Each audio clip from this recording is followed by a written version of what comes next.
All right, so based on our schedule, we know that today we are going to deal with deep neural network model development. Okay, so in there we are going to look at the deep network design, the model training, the model testing and performance, and model development.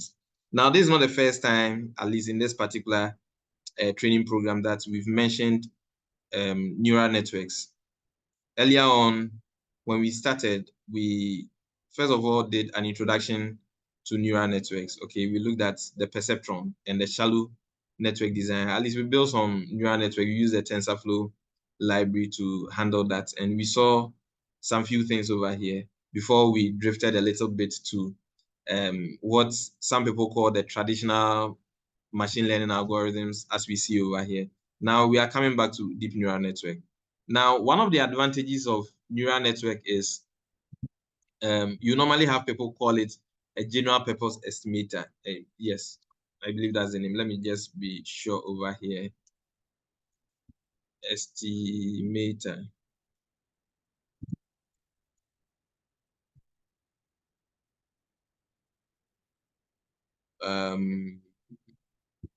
Okay, so it says a general purpose estimator neural network refers to a type of neural network design to be used for a wide range of estimation tasks where it can learn complex relationships between input data and predict. Very good.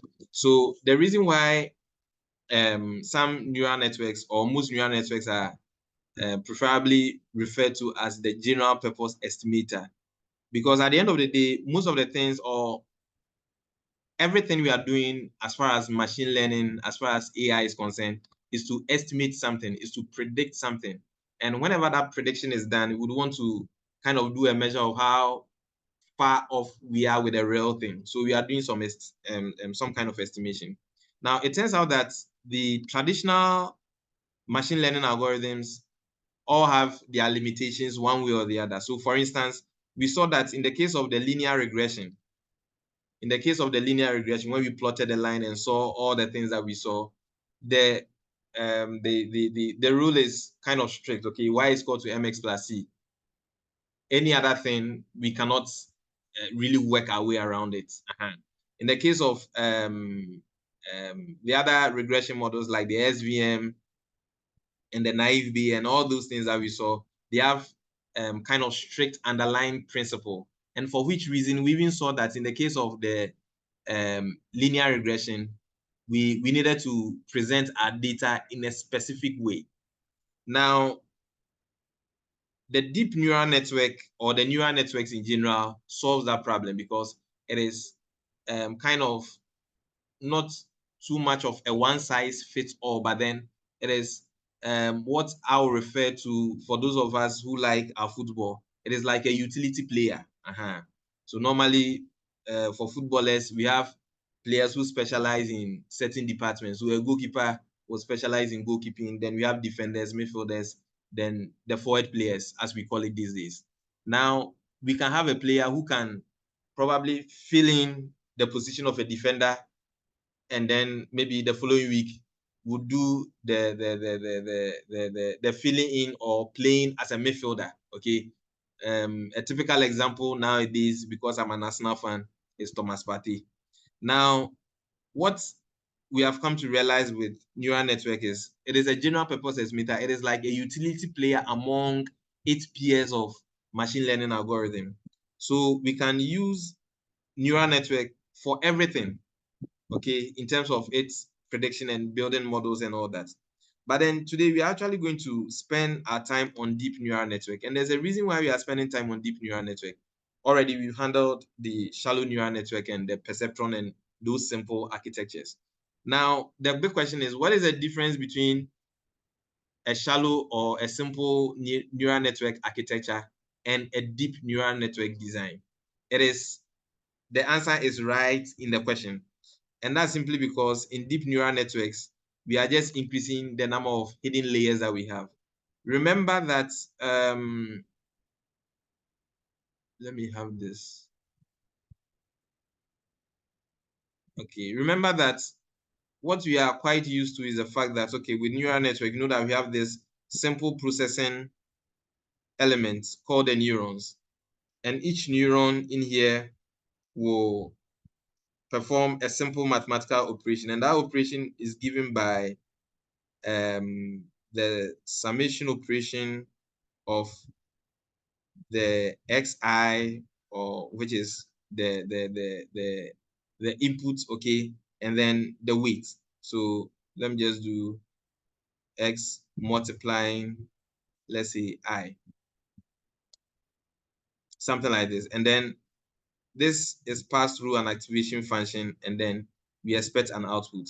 Now, depending on this calculation, which we've seen earlier on, the activation function, if it is a logistic sigmoid, then based on the graph that we know that, okay, it is either going to predict a 1 or a 0, nothing more, nothing less.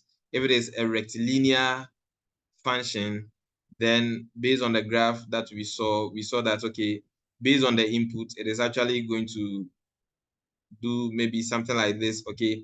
And we've seen all those things.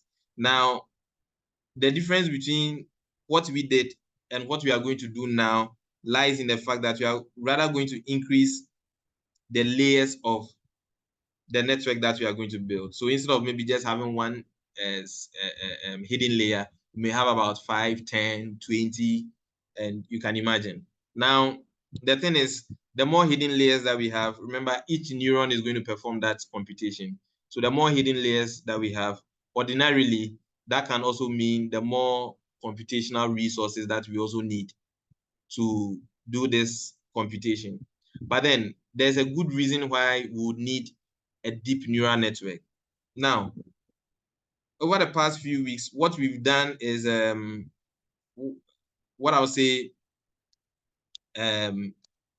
we've covered the basics, okay? And in covering the basics, we see that, well, we haven't seen any complex data yet, okay? All the data set that we've been dealing with, for instance, the iris data set, are some values that we are quite familiar with. So now, one of the reasons that will inform you, or that will probably let you think about deep neural network, is maybe if you are dealing with some complex data, then maybe it requires some complex network architecture in order to crunch the numbers very well. So we are going to see that. And what I have over here is one of the repositories that we worked with over the years. So obviously, when let me share this link with you so that you can also do the download and follow along when you have time. So over here, when you come here, like we've always been doing, you just click on this and download the zip file, you unzip it, okay? So I'm going to do that quickly to unzip this so that we get the materials and we see how we go about our work. All right, so I think that's just done. So let me come in here, get in here, and then open this in the Jupyter Notebook environment. So I'll type in Jupyter Notebook to open that.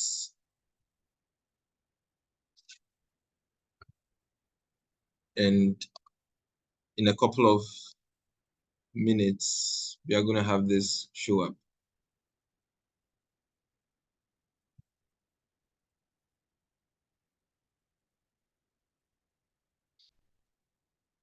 Okay, now what I want to start with is come in here. There are some readings that would want to do over here to get the fundamental concept of whatever thing that we want to do. Now, over here, yes, we are building a deep neural network using a data set we call the MNIST handwritten digits data set. Okay, so these are handwritten digits. And not just handwritten, but then we can also extend this conversation to other data set that are in a form or that are in image format. That's basically what I want to say. And we are seeing that this MNIST handwritten digit data set, this is a modified National Institute of the Standards and Technology. That's the full meaning of MNIST. Okay, data set for handwritten digits.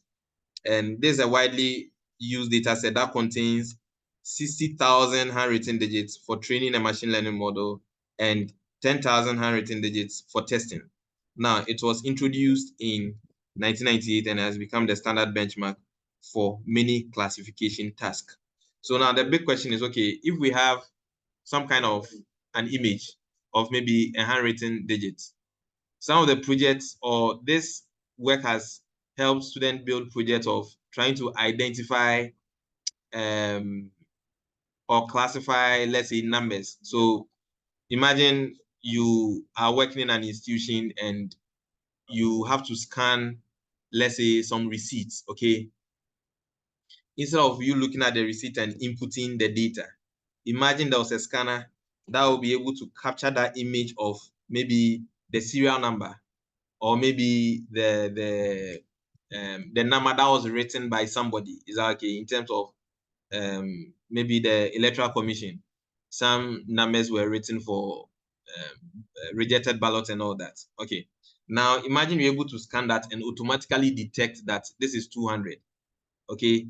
Yes, the human being can do that, but the machine can do that much faster. And that's what you want to use, or that can lay the foundation for this. But then what students have used this to inspire them work on other projects that I know of is, for instance, we had an incident where the problem was, okay, the manual way of checking ECG, okay, the way they check their meter readings.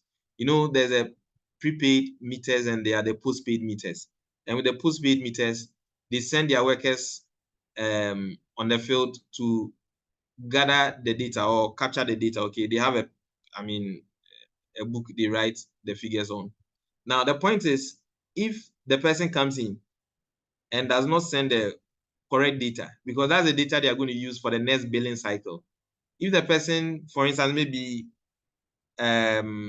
what you have on the meter was maybe 1, 0, for instance, maybe 3. You know, some of the figures can look a little bit alike. Let's say maybe 2 can look like 7, okay, to some people. Maybe anything. And even though those are, let's say, digital images, maybe a 6, good. So let me use this example. You know, the way that digital LED lights print those digits on the meter. Now, let's assume the person goes in there. The person is too short, okay? The person reading the meter. The person is too short, so it's only able to see 6 properly. And unfortunately, this part is chopped off. So the person is reading it as 1, 0, maybe this one sees it 3, 2, 7, 0 instead of 6. Then that's a problem. Or maybe the person is thinking, oh, I'm seeing some small dots. Maybe that dot is some fly that is standing there, okay, on the meter. Anything can happen. And maybe sees this as a 6. And definitely that's going to affect your billing. So what student did was, okay, instead of, and some people too, naturally, they don't have sharp eyes, okay? So they cannot see these figures properly. So what about, okay, just having a mobile application that is enabled, or this model has been embedded, where you just take the photo, okay, of that meter reading, and then yes, that image will be captured, but then it will be translated into that digital number that the person can see and also transmit for other things. Because in some cases, or in most cases, what you are going to use for the next billing cycle needs to be typed into a system, and you don't necessarily need the image in there. So once you're able to scan and capture that image, you can extract those numbers into its textual format for you to do your computation. All right. So with that being said, we realize that, well, images are not things that look so simple, okay? But then I'll try as much as I can to make it simple for us. So what we are going to do is we are actually going to, okay, this is another one, but then we are going to work with this, so no problem. So for the handwritten digits data set, the objective is to develop a machine learning model, okay, using a deep neural network architecture.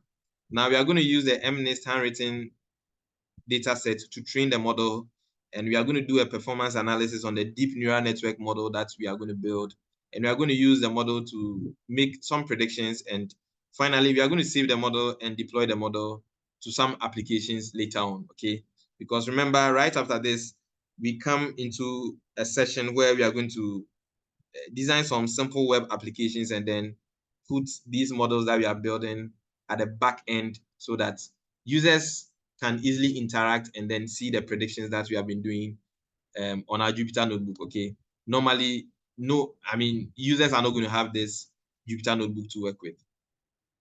All right.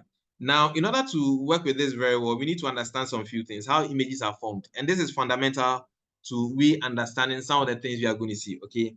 So we go back to secondary school to actually understand how images are formed. I believe we've all captured this or we've all covered this from secondary school. So this is just a recap just to remind you of some of the things that you already know. So images are formed when white light reflects off an object onto a film, okay? So for instance, with the eye, we know where the film is and the light will hit it and we see those things. Now, this is how it looks like, especially with that white light, okay? And it's the fact that the white light we see, okay, at least from the sun, that's the purest form of the white light, is made up of some electromagnetic spectrum, wide range of radiations and different waveforms, okay? So we see that the visible range or the white light from the sun, we have the radio waves, we have the microwave, we have the infrared, and then in between the mix, we have the visible range, okay, or the visible light. We have the ultraviolet, the X-ray, the gamma rays. We've seen this back in secondary school, and we know how they progress in terms of the shorter waveforms and also the higher energies and where they are and all that. All right. Now we are very comfortable as humans in this visible range, which is where we have the white light. Now we see that now this white light or the visible range in retrospect is a white light range, okay, made up of the 7 rainbow colors. So this we know that, okay, when we mix the 7 rainbow colors in their right proportion, we get white. And that's the white light we get from the sun. And of course, you know that when we see the rainbows in the sky, what we know is, okay, there are some rain droplets that's acting like the magnetic, the glass prism to deflect those or to break down those white light into those various components. So we see that we have red in there, we have orange in there, we have yellow, green, blue, indigo, and then violet. Now, this is how things will look like. Now, in a digital representation, images are basically a grid made up of a combination of these colors. So now look at this very well. This is probably the image that maybe we are going to see, but then the computer will look at it this way, where it puts some kind of a grade, okay? It puts some kind of a grade on the image. So it's the same image, but then the computer will see it in this grade format. Now, what we have over here on this 4th point is each grade is then what we call the pixel, okay? So the pictures that you see, back then, picture quality was a big deal. You have cameras with 20 megapixels. So what it means is 20 mega. So we know that mega is a million, I believe. So 20 megapixels typically means that, okay, some 20 mega grid boxes have been placed. And that's why the bigger your pixel capacity or the higher your pixel capacity, then the clearer the image, because it gives more details to some specific things. All right. Now we are saying that each grid is a pixel made up of colors. Now note, a combination of the primary colors can generate any other color. So if you want secondary colors, we can mix primary colors. And I remember back in primary school, what the teacher used that stuck with me since then was, of course, we had red pens and blue pens. So the teacher said when you mix red and blue, you definitely get violet. So that was it. Now, those are some secondary colors, and then we have tertiary colors. Nowadays, when I get wedding invitations and some of the colors they put out there, I'm like, when did they invent this color? And I'm told it existed long ago. So now look at this. I'm just highlighting or zooming in into one particular pixel. Now let's just assume everything we see over here is orange. Okay, let's just assume everything we see over here is orange. Now, in computer vision, the RGB, which stands for the red, green, blue color ratio, is used. So in computer vision, the primary colors we use is RGB, or the red, green, blue. So these are the primary colors, and a combination of these primary colors will give us any other color. So let me give you a typical example of some of the things I do. Let's say there's one, let's say I have an image, okay? Let me just come in here, and let's say I open this up in, we've seen some of these tools before, Paint. Good. I open this up in Paint. Something interesting is happening. Now I can edit the colors over here.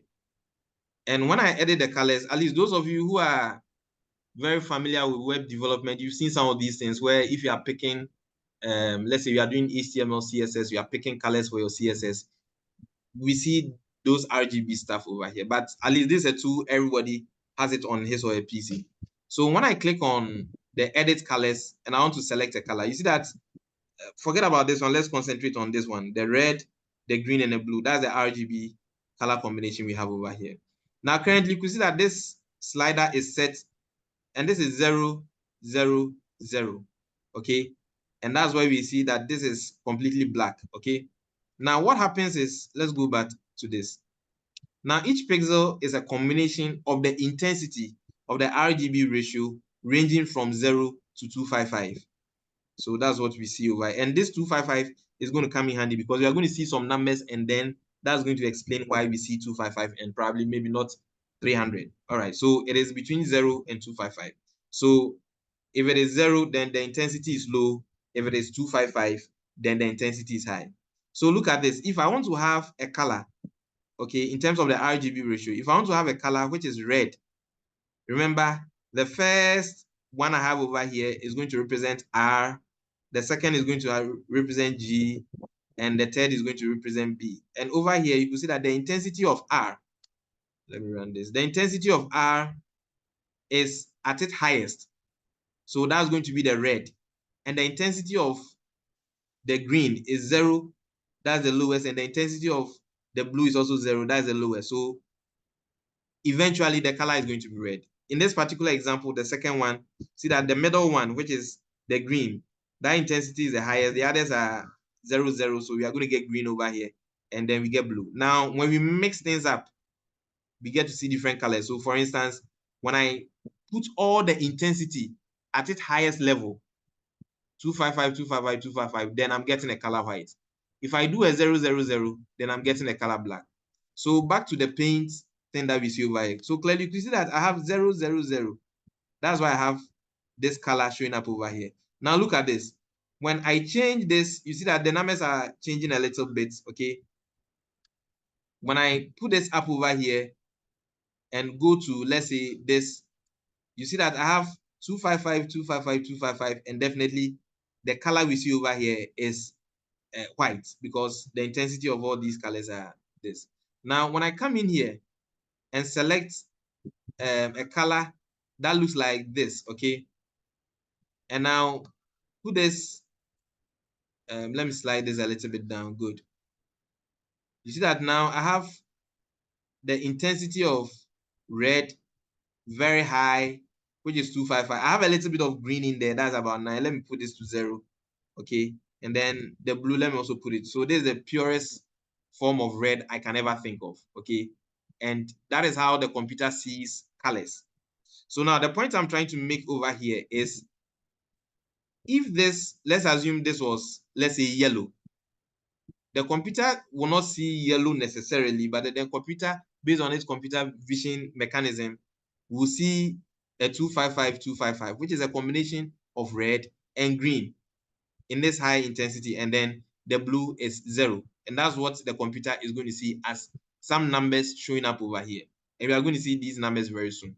So what I'm going to do is, I think what I have over here was another one. So don't worry. I'm going to clear this and we are going to work our way through. So earlier on, let me run this. So we are going to import Keras. Then we'll import scikit-learn because we'll be doing some metrics evaluation, okay? And you know that within scikit-learn, we have the metrics and we can evaluate the models and stuff like that. And then we're also going to use NumPy, because whatever thing we are going to see is going to be a huge matrix of numbers. So look at this. Oh, everything we see over here, this box, is going to be, so this is going to be like blue. So some RGB color combination of some metrics showing up over here. Another one will show up over here. So this is going to be a very huge matrix of numbers, and that's what is going to be the image. So over here with the data set that we are working with, we are going to get it from TensorFlow, okay?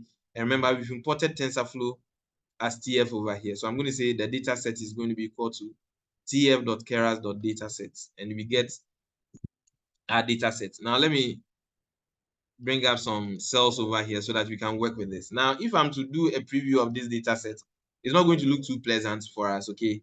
And that's because we haven't kind of do what we need to do. So we are going to process it in a way that we can actually work with it. Now, the way this data set is processed inside of TensorFlow is like that.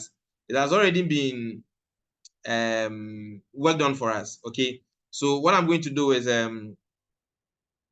if I'm to do TensorFlow.keras.dataset, let me just do it right away. I can do mnest over here and then run this. All right. Now, what I want is, if I'm to do dataset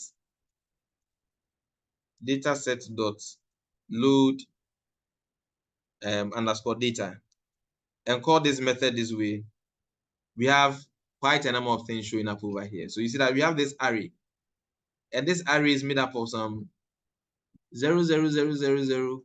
Back again, just cast your mind onto what we have over here. If it is white, it's going to be 0, 0, 0, 0, 0.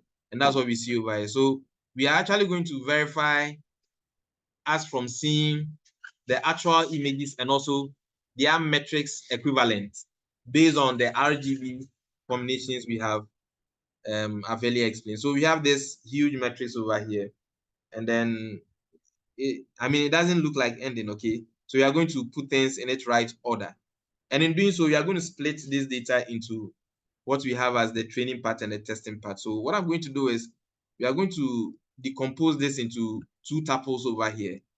So I'm going to say X train, then Y train for the training part of the data, and we are going to do X test and then the Y underscore test for the testing part of the data. So this is equal to this so that we can actually see them individually. All right. So now I run this and everything looks good. So now let's look at X train. So X train is going to be very huge. And this is a whole lot of other things. Now let's look at this. If I'm to do X train.shape, when I run this, we see that we have this 60,000 over here. Okay, remember what I earlier put out over here, that this one contains 60,000 handwritten data set for the training. So the splitting and everything has been done for you. Okay, that's why at least we are using this for a start. And most of the handwritten digits, at least you can have your own data set, but then this one is also a good one for you to do some benchmarking, okay? So if you have your own data set of maybe millions of handwritten digits, you build your own model, then you can benchmark with this and see if it's actually looking good. So we have the 60,000 over here, and then we have the 10,000 for the testing. So now let's check out on the X test, okay? So if I'm to do X underscore test out over here dot the shape of it, I see that I have indeed 10,000 over here. Now we see this 28, 28 over here. So the big question is, what is this 28, 28? This 28, 28 is indicative of the number of grade that we have. Is that okay? So the number of rows we have is 28 by 28 in terms of the grade that it has put on the number. So probably maybe it was probably on a sheet, okay? The numbers, I'm just thinking out loud. It was probably on a sheet this way, and maybe the number was written like this, maybe 3. And behind the scene, when these things were processed, some lines were drawn. Is that okay? Just for us to see. About 28 of them. Okay, both horizontally and vertically. And that's what we are seeing over here. So you see that you realize that at the edges of our data set is probably going to be white because the thread cannot cover everywhere. Okay, and that's what we see over here, because if you have to take a critical look at the data, which we are going to do, so let's just look at the X string and see how things look like. So if I do X string, this is actually the whole data set, but then if I slice and pick one, which is the first instance of the data, and I run this, you see what I see over here, a lot of zeros over here, which is probably some white things. Okay, then as we go down, we see that, okay, we are beginning to see some color shading based on the RGB ratios we see over here. All right, and the highest is going to be 255. So if this is 255, it doesn't go beyond 255. We see some, this one probably means the intensity of some colors, something like that. All right, and then we see that we have some, for instance, some white. The moment we see 00, then that is confirmed that it is white. But then this could be a 119 for maybe blue or green, we don't know. Okay, but once it is 0, then it means it is going to white. So we see this showing up over here, and just at the very bottom, as you can also see over here, maybe at the tail end over here, we also see some white over here. So this is actually making sense. But then the making sense is not enough. I want us to actually do proper verification of this, okay? And that is why I have matplotlib also imported over here. So we have imported matplotlib as PLT. So what I want to do is, if I come in here, this is what we are previewing, and we are seeing some metrics. We don't even know the number proper. Okay, so now when I do plt.imshow, that's a how do you call it? A method inside of matplotlib, and say that I want to actually see the image proper and not the metrics representation. Doing it this way will just give you the metrics representation, but using imshow will actually show you the image proper. And we are seeing that, okay, this is like 5 or something. Is that okay? And like the way I was trying to illustrate with the image I indicated, okay, this looking like this. So you see that clearly at the beginning of the data, if you are to just draw these lines, okay, you see that all the beginning, okay, the matrices we are going to see over here is probably going to be white because there is no ink showing up over here. The ink is what we are seeing showing up this way. I mean, this is how some people write their 5. And these are handwritten digits. So you can imagine people write their 5 this way. Good. So we see that this is what we are seeing over here. Now, the interesting thing is, okay, if this is actually 5, can we actually also verify from the other side of things? Because the way this data set is like this.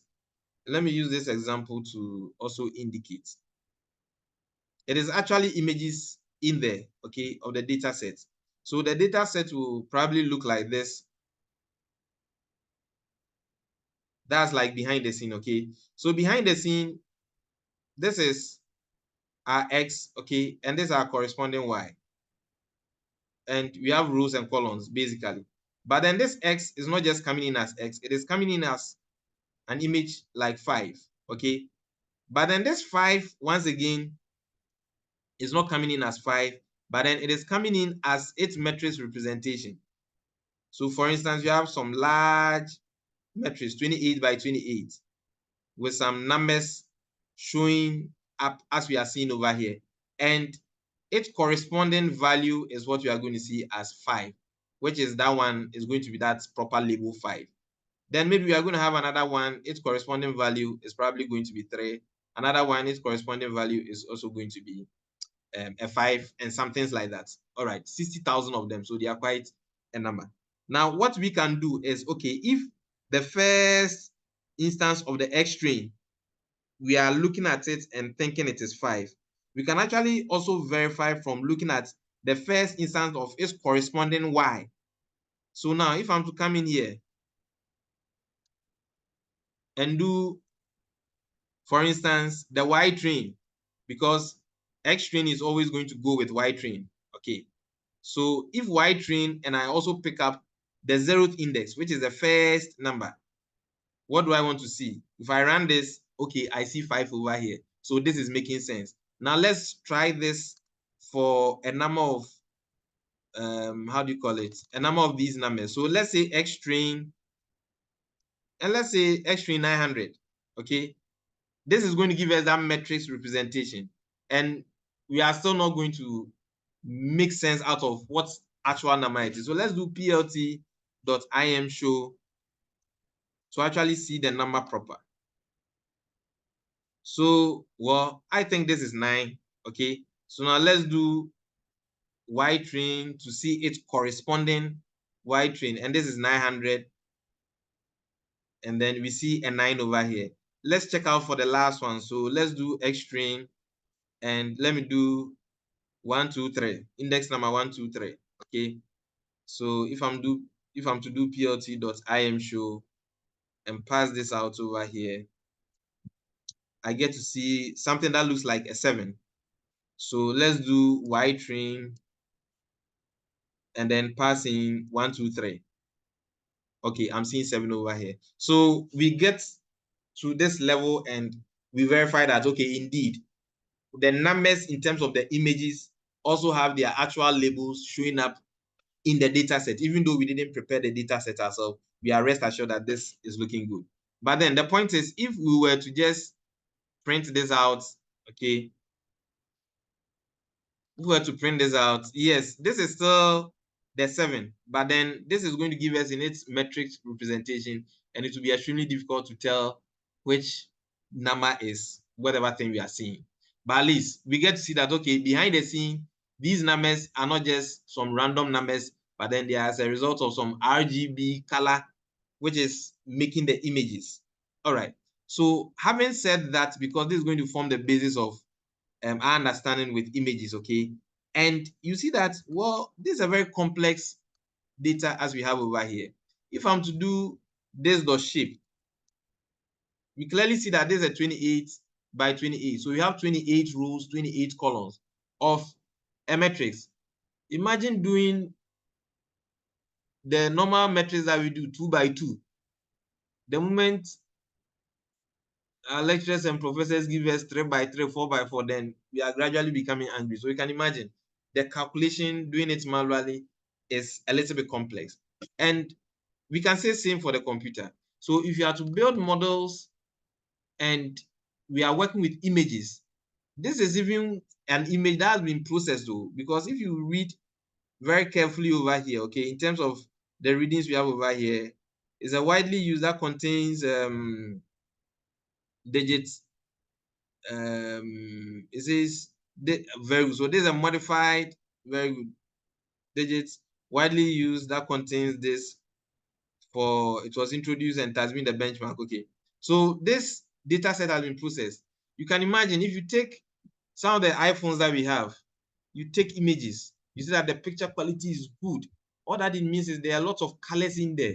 All that it means is there's a lot of details, and there's definitely going to be a lot of numbers to work with. So if you are building a model for images, for videos, that means we need some deep neural network that's going to crunch these numbers very well. And that's where we are probably drifting to. So let's continue with building our model. At least we've done a preview of these numbers and we've actually verified that these numbers actually exist. Okay, so we've done the splitting, we've done the inspection, and we've seen some few things. Now, what I want to do is let's proceed to let me see this. Okay, so this was showing this. There's another CMap. If I'm to pass gray over here, okay, this is basically giving us in its black and white format. And I think this is very indicative of what we actually have in terms of the number. Okay. And I think I made a mistake earlier on when I was saying the 000 is white, because indeed, if you have to come in here and edit the color, you see that the 000 is black, okay, and then the 255 is going to be the white, because that's where the intensity is pure. So what we have over here, because this just drew my attention, what we have over here is when we actually use the grayscaled image, That's where we actually see this. So this was probably written on some black, the background is black, okay? And that's the more reason why if we are to do a preview of this, we see that we see 0, 0, 0, 0 over here. The intensity is dim. So that means you see that the background, this is probably the first column. Everything is 0, 0. Okay. Sorry, the first row, the first column, everything is 0, 0. Then the moment we get to this point, we see some white, shades of white showing up over here. So you see that the moment we go a little bit down, yes, we go to some other columns, we see some shades of numbers. You see that this is 255, the purest form of white, and so on and so forth. All right. So now let's just move on to we proceeding to building the model. Now, what I also want to show is, okay, with the training set, okay, of the data set, let me show you this. So if I'm to do class underscore labels, okay, to actually see all the class labels, I can do mp.unique. This mp.unique is basically going to count the number of unique instances I have in my, for instance, my Y train. Remember, my Y train also has a lot of things. So let me just cut this thing and show you exactly what I'm referring to. So the Y train is going to be just a string of these numbers, okay? A number of them. So if I'm to preview, for instance, maybe the first 20, this is the first 20 of numbers that we have, the corresponding Y number. Okay. Now I want to count, or I want to see how many unique numbers I have over here. Okay, because Ken, can I make a comment? All right, sir. Sure, you can come in. So what we see here are the digits that have been on the, if you call it a card, the digits. So if you take one of the images, for example, this will be the number that has been written on it, on and on and on. And one thing that we also have to take note of is that if you are using it for any application of a sort, you have to be sure that the image dimension, the size that you are using, are consistent. This one is 28 by 28 image size. So whatever you are using, you can have that kind of a particular type of image. Some may be 160 by 300. So if you are going to use it for such model development, then the image dimension must be consistent. And the third point is it's shown you color images. So yes, you can also work on color images. But what you must know is that each of the color images, once, because we have the RGB, you can have the array by 3. So when you have array size made by 3, then it tells you that this is a color image. So when you are going to do the process, we have the way of doing that. But for now, we are dealing with what we call the grayscale, which is a monochrome or black and white. So black and white is that the image is white or black or shade of white. So that is why you have different values, and the shade of black also you have different values of the, like you said, the highest shade of black is 0 and the highest shade of white is 255. Then as you have variation of shade of black, you can have 1, 2, 3, 4, 7, 8, 9, things like that. And as you have the shade of white, you can have 251, 248, going back, and the white shade will be going down.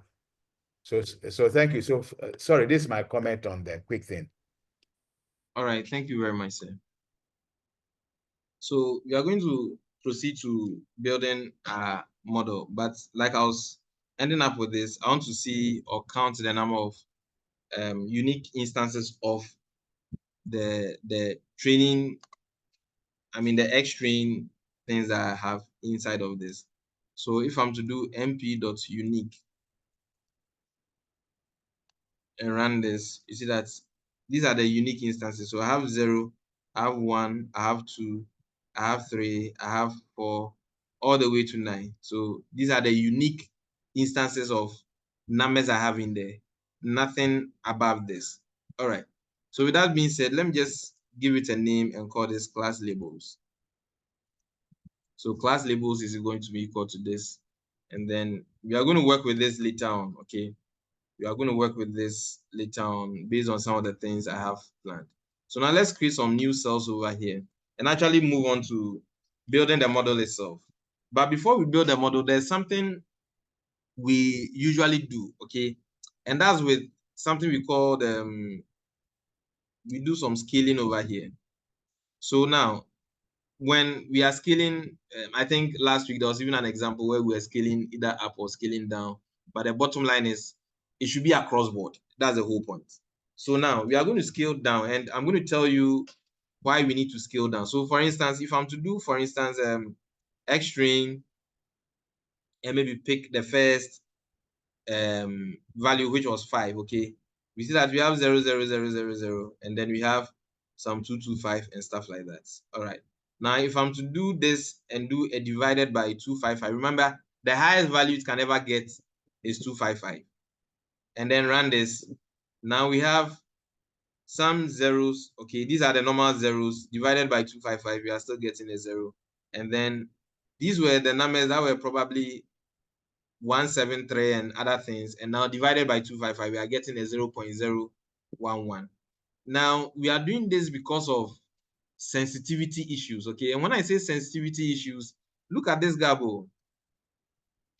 When we move from 0 to 1, basically what this means is we have scaled everything down in terms of our metrics from 0 to 1, because the highest value it can ever get is 255 and the lowest is 0. So all divided by 255, which means that, okay, the lowest we can get is 0 and the highest we can get is, how do you call it, 1, okay? So every number we are going to see over here, now that we scale this down, is going to be within the range of 0 and 1. And that's because of sensitivity issue. Now, previously, what we had, which was just X string and not scaled down, look at this, okay? The range of numbers we have over here was between 0 to the actual 255, which is a very high range, okay? It will not hamper our progress, but then it will affect performance, okay? It will affect performance because the moment something change between going here and here, okay, it is going to be easily determined or easily seen, as in going from 0 to 255. Okay, because 0.1, for instance, from 0 to 0.1 will be seen easily than from 0 within this range, okay, or within this context, from 0 to 0.1 within the range of 0 and 1 will be easily noticeable than from 0 to 0.5, which is much bigger. Is that okay? Within the context of the range 0 to 255. So that's why we are doing the scaling down over here. But the most important thing is we haven't changed the number, because at the end of the day, look at this. Let me just do this. So let me call this, let's say maybe A is equal to this. So A is the normal, sorry, and let me call this B. So A is scaled down to by 255 and B is the natural one, okay? So if I'm to do plt.imshow, this is where we actually see the number or the image, and I put in A over here. It has been scaled down, but I'm still getting the thing, the 5, okay? And now if I'm to do plt.imshow and put in B over here, B has not been scaled down, it is the original thing. And then indeed, even when it was scaled down, it was giving us the original image. So the original will definitely give us the original. So we get the same thing, but then we are doing the scaling down, or we are going to do the scale down because of sensitivity issues, okay? Because images are very sensitive, and like I did indicate, between 0 to 255, as against from 0 to 1, that one we can be accountable for any change. So what we are going to do is that we are going to have X string we are going to scale down X train. So X train, everything in X train is going to be divided by 255. And everything inside of the X test is also going to be X underscore test divided by 255. And it's not just the first value, but then everything in it. Okay, so everything inside of it.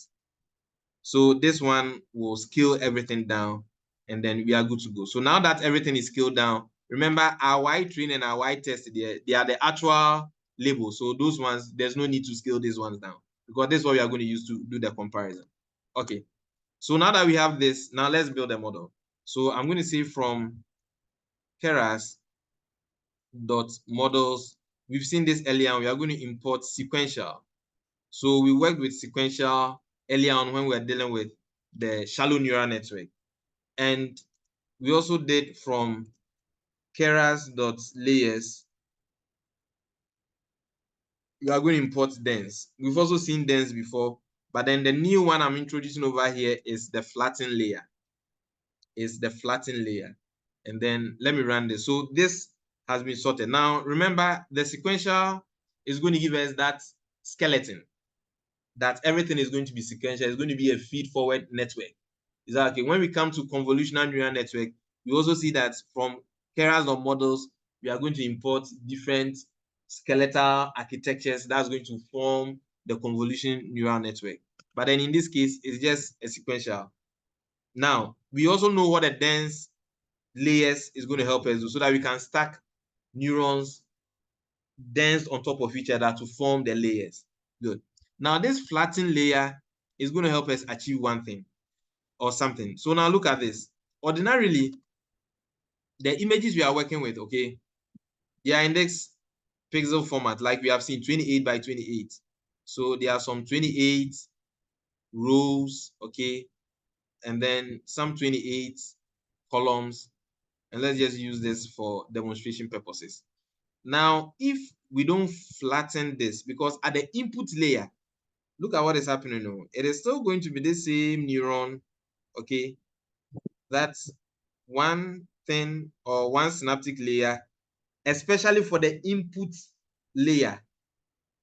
It is still going to be one synaptic layer coming inside as the input. So what is happening is, if we feed everything as we have over here, in terms of this huge metrics, even this one is 28 by 28. Imagine 1,000 by 200. Very complex models that we can build, that we are actually going to build. You see that it is going to be a little bit problematic, because which number is going, at the end of the day, they are all going to multiply. So then what do? Is we flatten it. And what that flattening basically does is it kind of stretches or flattens it up, okay? So this one is actually going to be flattened. And I'm going to show you something interesting over here. This one is going to be flattened. So instead of having the numbers in this, it is probably going to be looking like this, where all the numbers are going to look this way, so that we can feed them inside of the synaptic layer this way. Now, the big question is, well, if this flattening is happening, then it is probably going to cause some change. Ordinarily, maybe, but then let me explain that with an example over here. And once again, we are working with images, so let me try and, I don't know, I don't have good. I have this flowchart image over here. So let me open this up good in Paint, because Paint is what we are using. So this is a flowchart image I drew, okay, working with some students. Now, for this flowchart, we are not concentrating on the flowchart, okay? We just want to see some few things. Now, if we are to do the, use the resize tool over here, this is where we get to see some of the things I've been speaking about in terms of the pixels and other things, okay? But don't worry, we're actually going to make this very brief. So clearly we see this. Now, this is showing us the size, okay, of this image in terms of percentage, okay? Now, when I click on this, I see the pixels. So you see this one alone, it is 866 by 551. So the horizontal and the vertical dimension is what we see over here. Good. So it is almost to say that, okay, the images we have, let me just go back to this one. It is almost to say that this image, okay, maybe this is a 28 by 28. All right. Now, what I'm doing over here is, okay, I want to do some kind of a resizing, okay? So I don't want to maintain the aspect ratio. Let's say I want to do a resizing of, let's say, 400 in terms of the horizontal. No, let me keep the horizontal this way. No, let me do the horizontal 30, okay? And maintain the vertical. Now, when I click on OK, oh, the image has almost disappeared though. But you get the point. This is what we see in terms of the image. It has been stretched. Typically, this is how the flattening is almost looking like. Okay, it has been stretched. Now, in terms of what we have for the image, the ink hasn't changed. So if it is 2 over here, that 2 still remains in terms of the grid and the values we have there in terms of the RGB. But then in the context of flattening, we are stretching it so that, like I did indicate, it is going to look like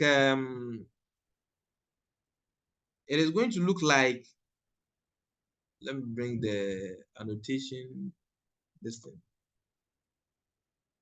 Good. It is going to look not like the 28 by 28 metrics that we are seeing over here, but then something stretched up this way so that we can feed the numbers into the model that we are going to build.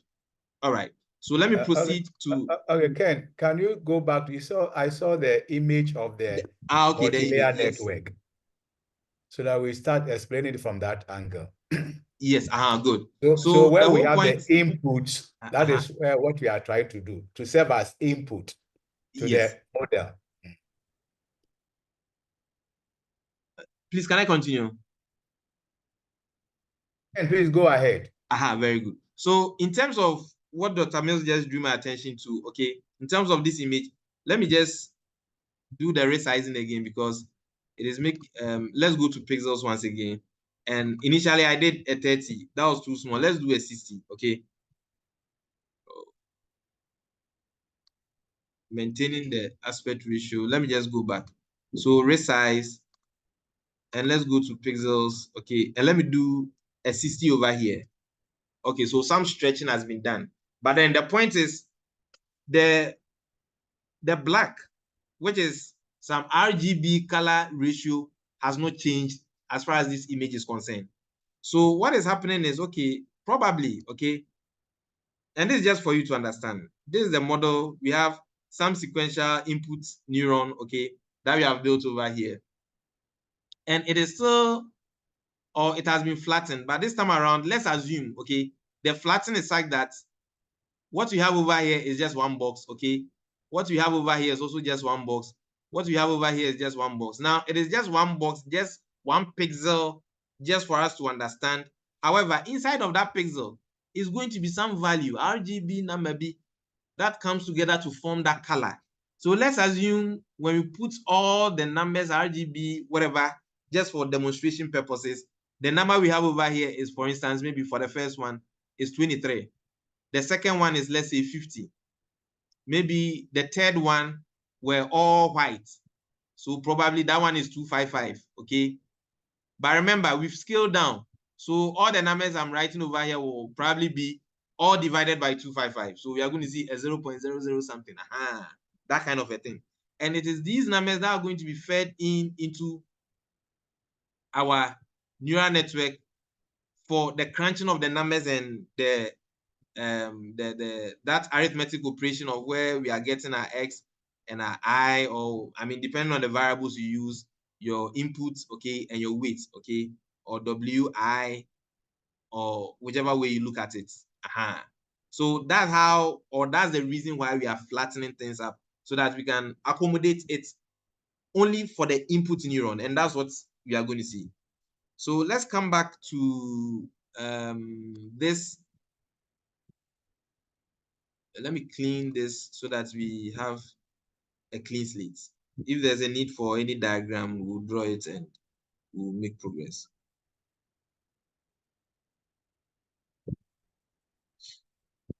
So we have the flattened layer, and we know why we are using that, or we are going to use that. So now let's build a model. So I'm going to say model is going to be equal to this sequential skeleton of a framework. Okay, so this sequential model has been built. Just a minute, I'm coming. Hello there.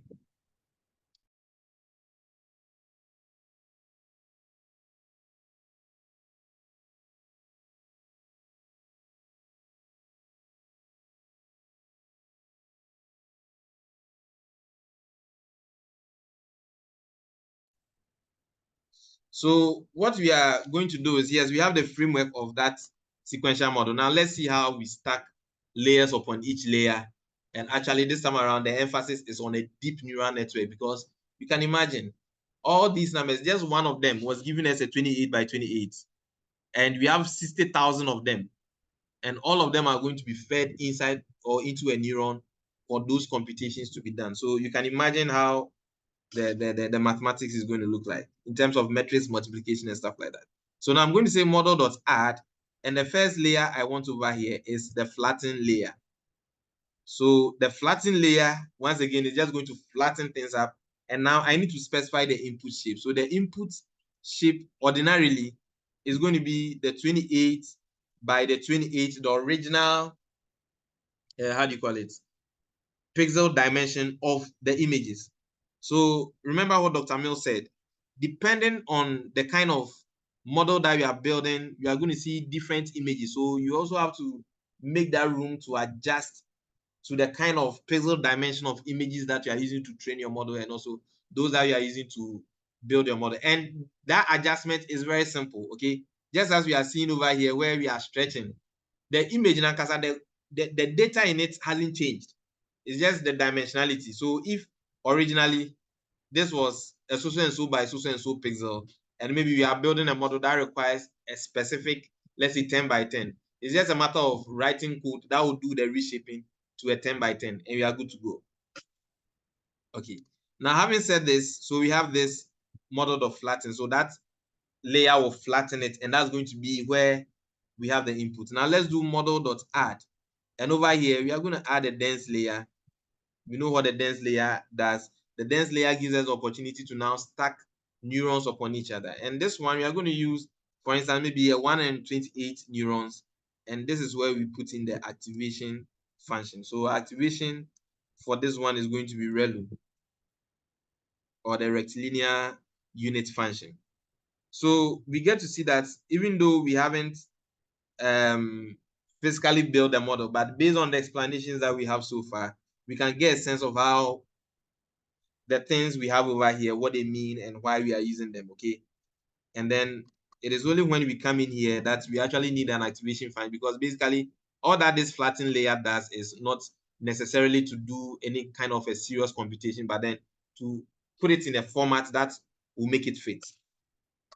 Now we come in here to continue with the other ones. So the other ones are probably going to be almost like what we have over here. So let me just add in a number of layers.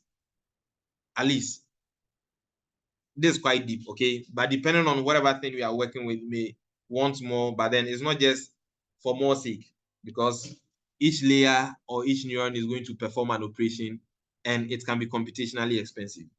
So the first one, I just want to change some few things. So for instance, maybe 64, I'll do this maybe a 32, or maybe another 64, another 64, and then 32, and then I'm minded about my output neuron.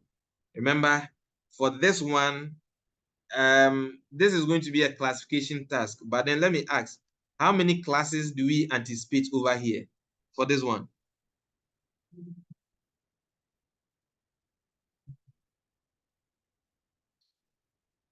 Anybody can try. How many classes are we looking at?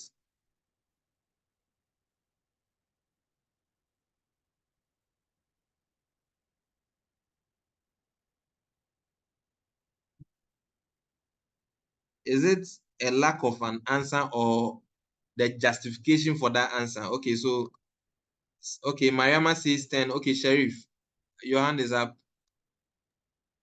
Please, I think 3. Come again. 3 classes. 3 classes. Okay, so we have 2 answers over here. Sheriff says 3, Mariama says 10. Mariama, you can start typing in the chat your justification for 10, and then Sheriff can also help us build an argument for 3. So why 3, or why do you think it's 3, and why do you think it's 10? And let me just give you some apo, okay? Remember, we're doing some few things. This is a y. Y is going to be the output. Is that okay? And we're counting the unique instances of y that we have, and we call this the class labels. So because the y contains unique features, very good, Mariama. So I believe, Sheriff, you get a point over here. So we count from 0 to 9, which is 10. So that's also going to inform us of, for instance, the output layer that we have to use over here. And then for this one, we are going to use a soft max.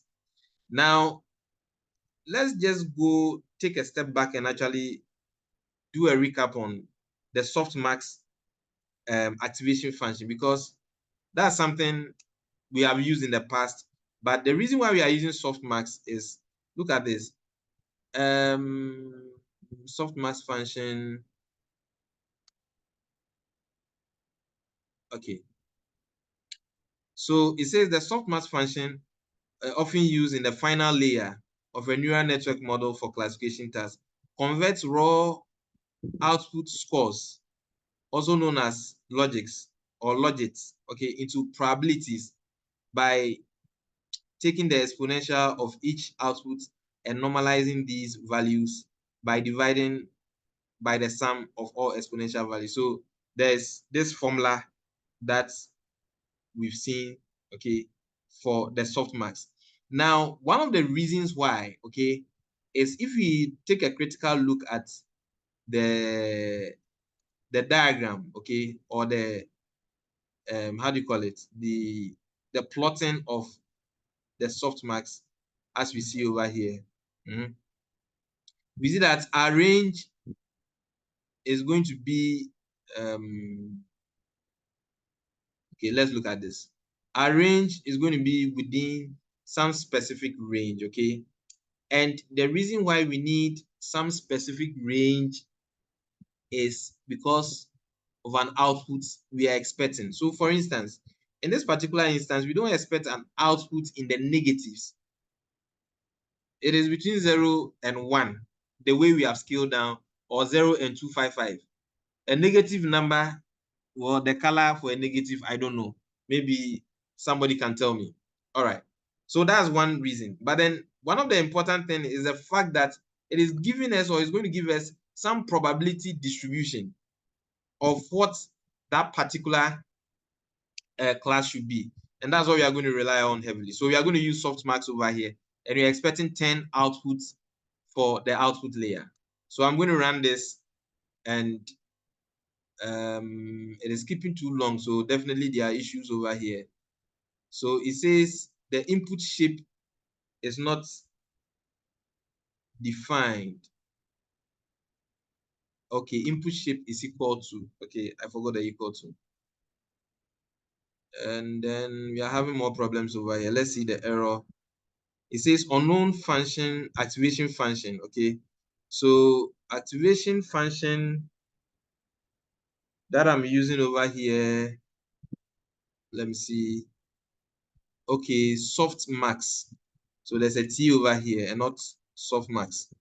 Okay, so now everything is working. Our model has been structured. This is a deep layered architecture. Okay, it could have been more, but at least for the sake of computation and other things, let's just end it up over here so that we don't run into our model running for a very long time. So now let's see some few things that we used to see back in the days when we were dealing with neural networks. Now, when I do model.summary, this is going to look interesting. We have a huge number of parameters. Look at this, particular for the first layer where we have 120 neurons. These are the number of parameters, over 100,000. coming in, the computation and stuff like that, okay? So, you know, when we sum everything up, the total number of parameters is 139,000. This actually shows how deep it is. But then the parameters are not even that deep, okay, to a large extent. And now if I'm to do model dot get weight to get the initial weight, okay, we are going to see some huge weights showing up over here, okay? These are the initial random weights that has been generated, okay? And we can go on and on. If I'm to do the shape to actually see the shape of this, it says, okay, this is a list. Is that so? Okay, it's a list. So let me slice this to get the array itself. And now when I do a dot shape on the array, I get to see this, okay? So this is a very huge kind of a matrix, and the images are going to come through and we are going to do the multiplication back and forth. So you can imagine, okay, this is in terms of matrix. So this is a 278 by 128, kind of a huge matrix. So this is not going to be an easy task if we decide to do it by hand. But let's continue to build our model because we are almost done with the model development. So now if I'm to do model.compile and pass in the parameters that I need. So I need an optimizer, and we are going to use the Adam optimizer, and the loss function we are going to use is the sparse categorical underscore cross entropy.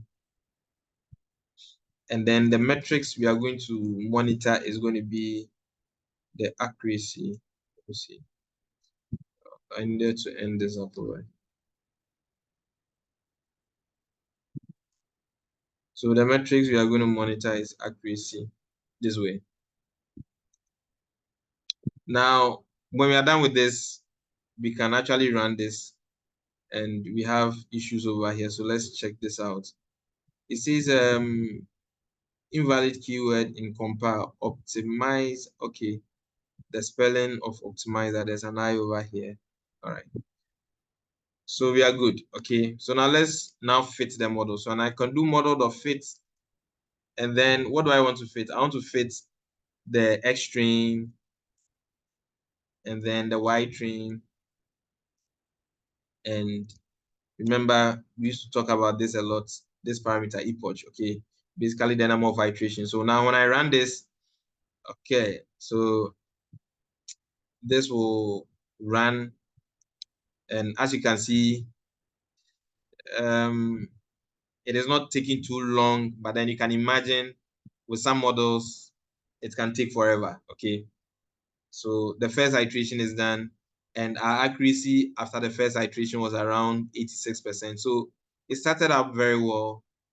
The second iteration accuracy is around 95 as we have it now. It may, okay, it was at 95, and we just have to wait for everything to complete so that we can actually do some testing and see how things are done. Now, what we did last year, which time will not permit us to do today, but then we are going to do, God willing, next week, is now that this model is built, we are actually going to write our own handwritten digits, okay, our own handwritten digits, and we are going to test it on this model. That's okay, if I have my own 4, and we are going to write some small code, okay, and I want the model to tell me the number I've written based on the model that we have trained over here. And you are going to be amazed. Most of the times, we are actually going to get some good predictions, okay? So we have to wait for some, maybe a minute or two for the model to complete. We are on the 8th epoch out of 10, so we are almost there.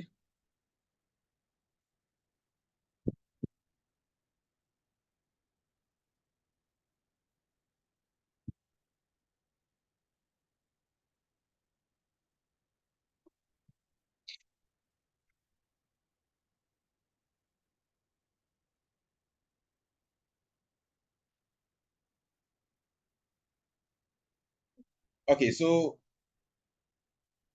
we started with when we started building the model. Upon the first approach, we saw an accuracy of 87%. Okay, and then it improved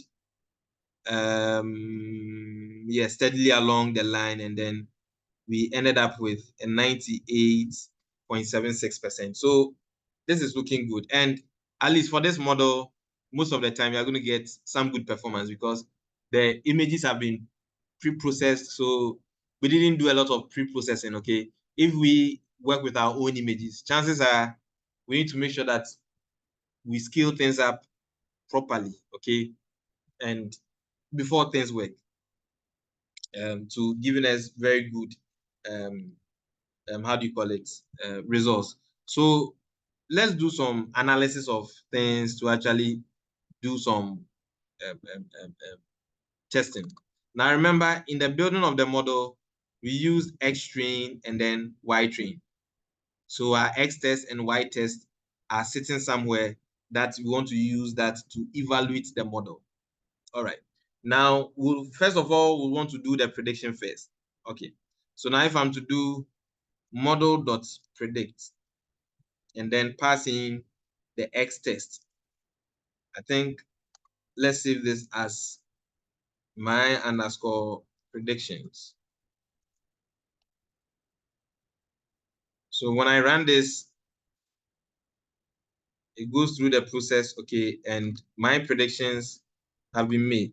Now, when I output this, I see some numbers over here. So now let me just slice in the first one. And the first one, I see this. So this is like a prediction of the first one. Now, remember what I always do, because this is, I think, key. And I always don't want you to forget this. So anytime you have a model, try and draw this to actually visualize what to expect and how to go about your analysis. So once again, we have this. Okay, we have our X. Let me use this one to make things look a little bit better. So we have, okay, this. We divided this, or this was already divided for us based on how this data set has been structured. And then what we have is that we have, no, let me just use this one. We have the X train for this one. I do this all the time and I always struggle. I think, let me do it big.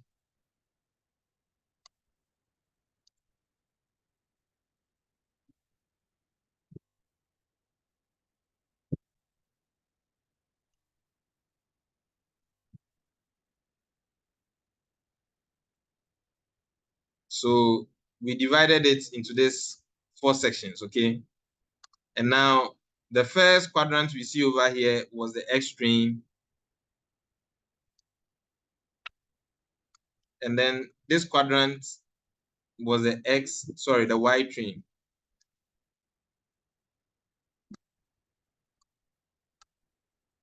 And then we are having the X test over here, X underscore test. And then the Y underscore test.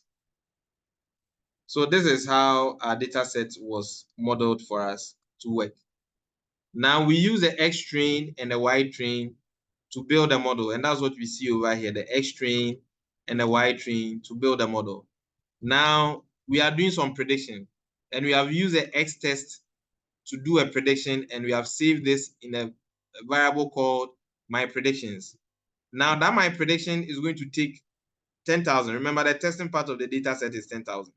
So all 10,000 were passed in here, and then we have some number of values we see over here. So now if I'm to do the shape of this, we see that we have 10,000 by 10. All right. Now what I want is, okay, I want to grab the first prediction that was made. So this is the first prediction, and I'm seeing some numbers over here. All right. Now the numbers I'm seeing over here is quite interesting. And it's like that I have some probability distributions of my predictions. Okay, so this one, in terms of actual values, remember, we've seen this before. Okay, exponential -10, that's 5.8 times 10 to the power negative 10. So there's some, how do you call it? Some scientific notations we see over here. So we actually want to see the smallest or the least, okay? And that's about this, or the biggest value technically, because we are seeing a 0.1, sorry, a 0.99 over it. This is about 99% that it is of this class. So now the counting is, this is 0, 1, 2, 3, 4, 5, 6, 7. So this number, it is telling us that it is 7, and it is 99% sure that it is actually 7. And then we get to see some other predicted values over here. So now let's look at, now that we have this, let's actually compare this with the Y test and actually grab the first instance of that data and see if it is actually the 7 that we are predicting over here. And now when I run this, indeed, we get a 7 over here. So this one looks good. But I want to go beyond this, okay? Because we want to actually do some kind of what I call some formatting, okay? And this formatting is going to help us take some decision. Just a minute. I'll be with you.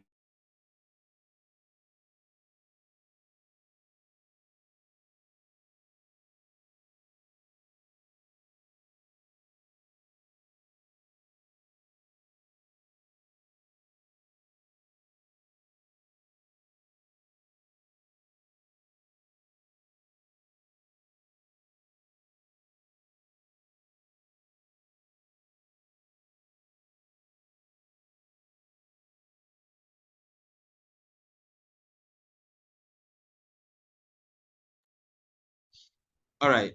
Sorry for the interruption. So we have this, okay. Now what I want to do is I just want to write a small function to not a function per se, but then yeah, we can put it in a function anyway. But then just for us to see things very clear.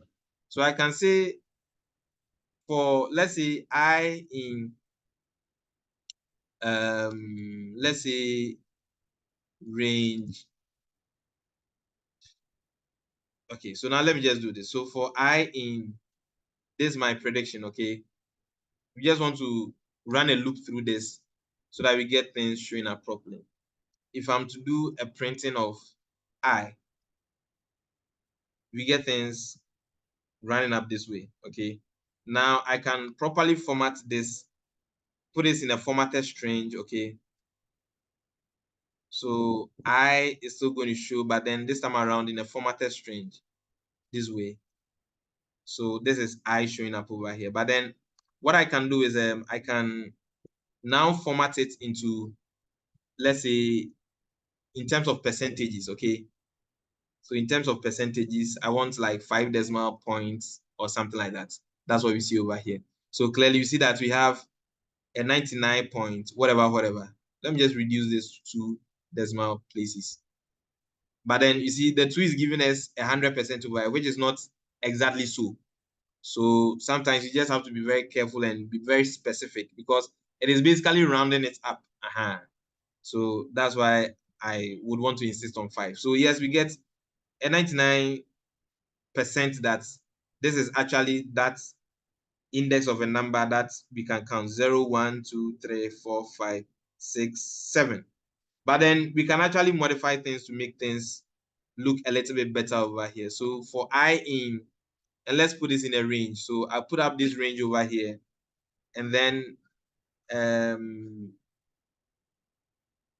let me start counting from 0 and range 0, and then I want to end with the length of this. Okay. And then I'm still going to get this I, okay? But I want to start counting from 0 and ending with the length of this. The length of this is basically going to be 9, okay? So it's going to be start counting from 0 and end at 9. But I just want to be pragmatic about this. All right. And then what I want to print, if I print this out for, okay, I need to bring another comma over here. Sorry, parenthesis over here because of this first one is covering this, and this one will cover that one. Okay, so we still have this one showing up over here. This time around, things are beginning to look a little bit funny. Okay, no problem. Now, what I want to see is actually this one. So instead of putting down this street, I can see the predict, okay, is actually going to be this my predict.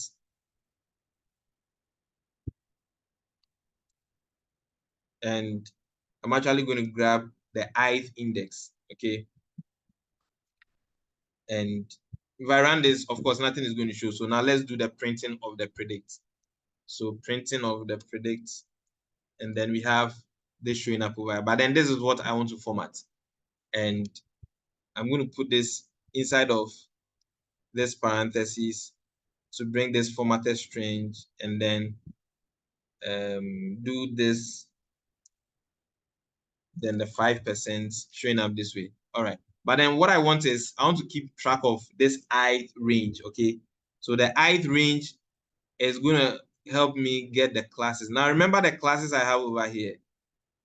The class labels, I'm going to pick this up, Control C, and then come down over here, and then also print this based on its ith index. So I'm going to print this based on this ith index. So this is just going to be the loop at which we are counting from, okay? So if it is the first one, I is going to be 1. Sorry, if it is the first one, I is going to be 0. Python start counting from 0, okay? So it's going to pick up this classes, which is going to be the 0, 1, 2, 3 up to 9.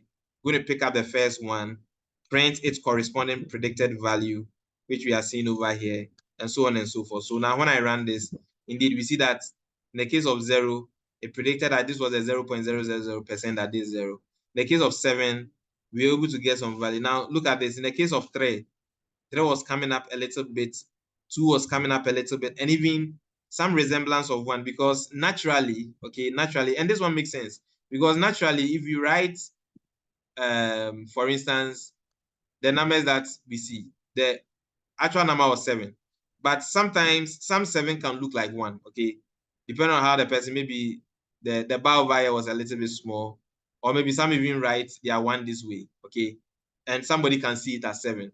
So maybe that explains why we are seeing some element of a prediction of 1 over here. Then there's also some element of a prediction of 2, which is a little bit higher as compared to 1. So some people, their 7 looks this way, and it can also look like 2, depending on how people write. Remember, these are handwritten digits. So the font people use for their handwriting, trust me, you have no idea. And it is also seeing some elements of 3 in there. You see that the 3 is a little bit big over here. I don't know why, but maybe, okay, maybe some 7 will look like this. So maybe somebody may, I mean, you get a point, okay? I'm just trying to play the devil's advocate, but you get a point. But then it was able to predict that this was a 99% 7. So we can actually, if there's a model or a system that we are building, which hopefully next week, we are going to see how we integrate some of these things into programs and stuff like that. We can actually write some code when we do the ML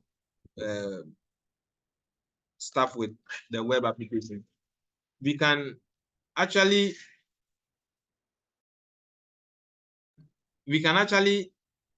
set a threshold, okay? Because the user ordinarily will see this and nothing will make sense, okay? Imagine you have friends from other departments, okay? And I'm talking about maybe people who are not science inclined. You tell them that, hey, you've built some AI model, is able to detect handwritten digits and tell you the numbers. And you go about showing them these things, they'll be a little bit confused. So you can, behind the scene for the code, you can set a threshold that if the predicted value is maybe above 70%, then that's a threshold you have set for yourself that then you want to maybe output that results. If in a case where maybe it is very close, maybe you can put up a situation that maybe the handwritten digits is maybe difficult to predict, because you know some people, when they want to test your system, they put it in that kind of a stress test. So somebody, instead of writing an actual digit, or maybe to play the devil's advocate, can maybe do something like this, okay, like 5 or maybe pi or maybe something. Is that okay? And if you don't train your system very well, you can either tell that, oh, the system, based on what I see over it, is either a 0 or a 1. But your system should be able to tell that, well, I see a 0 in here and I also see a 1 over here. It's probably 50-50. So the outputs in that particular instance, based on how you are going to write the code for the software, okay, is going to say that, okay, well, maybe I see a 50% or maybe a 40% 0 and a 40% 1. But because they are too close, I'm unable to make a definite call on that. So maybe write the number well again or something. And this is how some of these systems we interact with, these AI systems are able to prompt us on maybe some mistakes or some ambiguous questions we ask them and stuff like that. All right. I think we can end here, unless maybe there are some questions, we'll do some clarification. I believe the videos or the video will be uploaded as quickly as possible, so that at least you go through this weekend, you practice on your own. The GitHub material is there, and then you can actually also do your own personal learning around it to also get some more information. Now, hopefully on Monday when we meet, we're actually going to see how we then extend this to, okay, now we have the model. Let's now write our own digits and do some prediction to actually test this with our own handwritten digits and see if it is able to make that prediction for us. All right. Are there any questions? All right, Mariama, please, you can proceed with your question.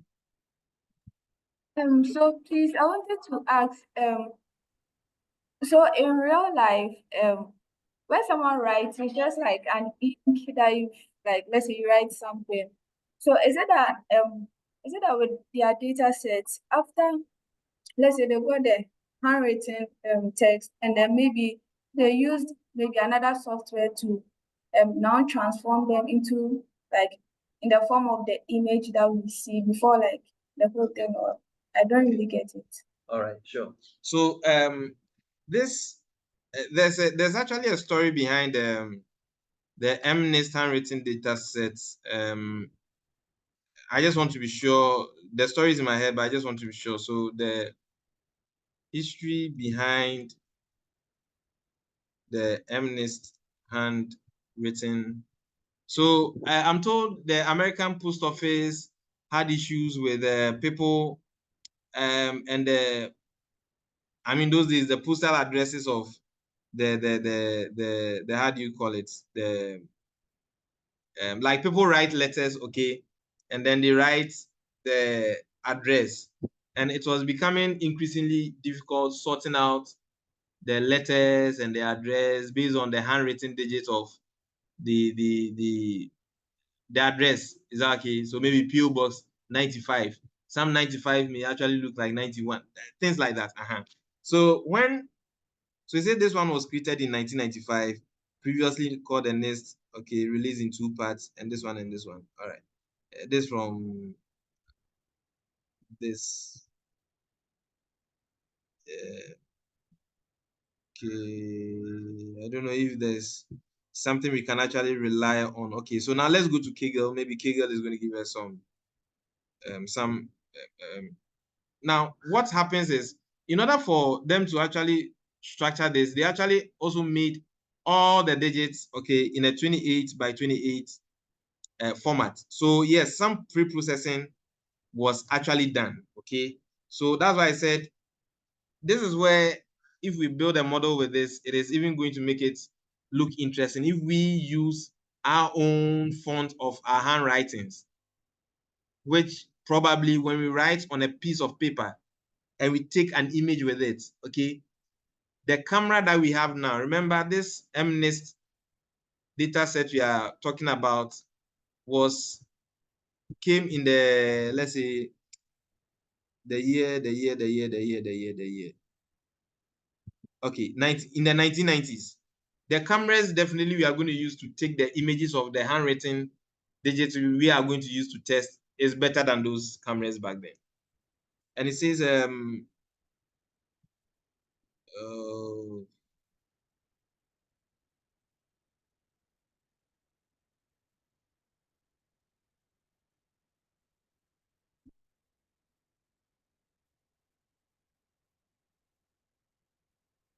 doesn't really tell us the story proper behind this. But then the point I'm trying to make over here is some pre-processing has been done in order to make sure that the sizes of all the images are in that 28 by 28. Now, when we develop our systems, okay, to get our model to work with our image of our handwritten digits that we are going to try our hands on, we are going to see that we have to kind of structure our image to fit the MNIST style. And when I say we are using that to fit the MNIST style, is because the model was trained with a particular structure or a format of a handwritten digit. And for which reason, if you are going to make any prediction, for instance, this is a 28 by 28. If you are making predictions and we are bringing a 30 by 30, our model isn't going to be fit for purpose. So we are actually going to write some code to actually do some pre-processing. And the pre-processing we are going to do is, first of all, we are going to take out the colors.